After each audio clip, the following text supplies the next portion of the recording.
সোণালী মুৰ্গী পালনৰ 1 নম্বৰ দিনৰ পৰা 13 নম্বৰ দিনলৈকে কেনেকৈ লালন পালন কৰিছিলোঁ আৰু কি মেডিচিন কি ঔষধ দিছিলোঁ কি ভেকচিনেশ্যন কৰিছিলোঁ সকলো ভিডিঅ' দিয়া আছে। যদি ভিডিঅ'বোৰ চোৱা নাই চাব পাৰে। আৰু আজি হৈ গ'ল সোণালী মুৰ্গী পালনৰ 21 নম্বৰ দিন। আজি 21 নম্বৰ দিনত এহঁতক মই 3 নম্বৰ ভেকচিনটো কৰিম, যোনটো ৰাণীক্ষেতৰ বুষ্টাৰ ড'জ। 14 নম্বৰ দিনাখন মই এহঁতক নৰ্মেল পানী আৰু ষ্টাৰ্টাৰ দানাই দিছিলোঁ গোটেই দিনটো। 15, 16, 17, 18 এই 4 দিন মই ইহঁতক ষ্টাৰ্টাৰ দানা দিছিলোঁ দিনত আৰু নৰ্মেল পানী দিছিলোঁ দিনত। আৰু সন্ধিয়া সময়ত ইহঁতক মই ভিমাৰেলৰ লগত অষ্টভেট কেলছিয়াম মিক্স কৰি খাবলৈ দিছিলোঁ সেই 4 দিন। আৰু 19 নম্বৰ দিনাখন ইহঁতক মই নৰ্মেল পানীত অলপ নিমখ গুলি ইহঁতক খাবলৈ দিছিলোঁ আৰু দিনটোত ইহঁতক মই ষ্টাৰ্টাৰ দানা দি আছোঁ। ইহঁতক এদিনত মই 4 বাৰমান ষ্টাৰ্টাৰ দানা দিওঁ আৰু দিনটোত পানী 2-3 বাৰ দিওঁ আৰু সন্ধিয়া সময়ত ইহঁতক মেডিচিন বা ভিমাৰেল ভিটামিন যি দিব লাগে সন্ধিয়া সময়তে দিওঁ। 20 নম্বৰ দিনাখন মই ইহঁতক দিনটোত ষ্টাৰ্টাৰ দানা দিছোঁ 4 বাৰ আৰু 20 নম্বৰ দিনাখন ইহঁতক মই কোনো মেডিচিন এণ্টিবায়'টিক বা কেলছিয়াম একো দিয়া নাই, কাৰণ 21 নম্বৰ দিনাখন যিটো ভেকচিন হয় ভেকচিনৰ এদিন আগত, ভেকচিনৰ দিনাখন আৰু ভেকচিনৰ পিছদিনাখন কোনো মেডিচিন ঔষধ একো ব্যৱহাৰ কৰিব নালাগে। কাৰণে 20 নম্বৰ দিনটোত মই ইহঁতক কোনো মেডিচিন ইউজ কৰা নাছিলোঁ। 21 নম্বৰ দিনলৈকে পোৱালীবিলাকৰ মাজত কোনো বেমাৰ আজাৰৰ লক্ষণ দেখা দিয়া নাই আৰু সিহঁতৰ তাপমাত্ৰা যিটো দিব লাগে সঠিকভাৱে দি আছোঁ।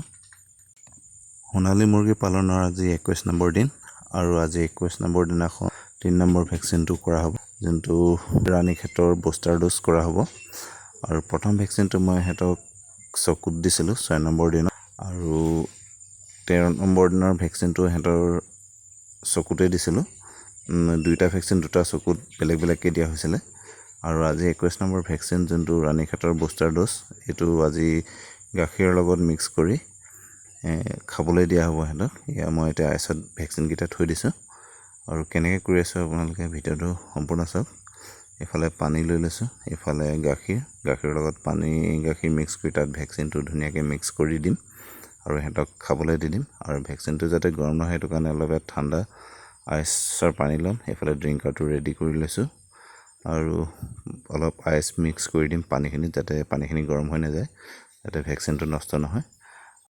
দিনত সিহঁতক আজি 21 নম্বৰ ভেকচিন কৰাৰ আগতে দিনটোত সিহঁতক 3টামান বজাৰ পৰা সিহঁতক পানী খাবলৈ দিয়া নাছিলোঁ, দানা দি থৈছিলোঁ যাতে পিয়াহ লাগে আৰু সন্ধিয়া সময়ত যেতিয়া ভেকচিনটো কৰিম মানে খাবলৈ দিম ভেকচিনটো মিক্স কৰি, যাতে চবেই ভালদৰে খাই লয়। খুব পিয়াহত থাকিলে সিহঁতে ভালদৰে খাই ল'ব, সেইকাৰণে দিনত সিহঁতক পানীটো 3টামান বজাৰ পৰাই বন্ধ কৰি ৰাখিছিলোঁ। এতিয়া 6:30মান বাজিছে, সিহঁতক ভেকচিনেশ্যনৰ পানীখিনি দিছোঁ খাবলৈ আৰু চবেই সোনকালে যাতে খাই লয়। আৰু ভেকচিনেশ্যন পানীখিনি কি হয়, আধা ঘণ্টামানৰ ভিতৰতে যদি খাই লয় ভাল হয়, তেতিয়া ভেকচিনেশ্যনটো কাম কৰে আৰু বেছি দেৰি হৈ গ'লে ভেকচিনটো কাম নিদিয়েগৈ। আৰু এতিয়া পোৱালিখিনি মই ব্ৰুডিং এৰিয়াটো চেঞ্জ কৰি দিলোঁ। ইহঁতক এতিয়া সৰু গঁৰাল এটা বনাই দিছোঁ, তাতে ৰাখিছোঁ। কাৰণ যেতিয়া মই ইহঁতক মাটিত ৰাখিছিলোঁ আপোনাৰ ত্ৰিপাল পাৰি বস্তা দি, তেতিয়া কি হ'ল, আজি 2 দিনমান আগত এটা চিকাই এতিয়া পথাৰবিলাকত পানী হৈ যোৱাৰ কাৰণে ঘৰত গোটেই চিকাবোৰ আহি গৈছে আৰু ফ্ল'ৰটো কেঁচা থকাৰ কাৰণে চিকাই তলফালৰ পৰা গাঁত খান্দি এটা পোৱালি লৈ গ'ল। সেইটো পোৱালিৰ মৃত্যু হ'ল, নহ'লে পোৱালিৰ সংখ্যা একাউণ্টৰ আছিলে, এটা পোৱালিৰ মৃত্যু হৈছে। বেয়া লাগিছে। এতিয়া পোৱালিৰ সংখ্যা মোৰ 50টা।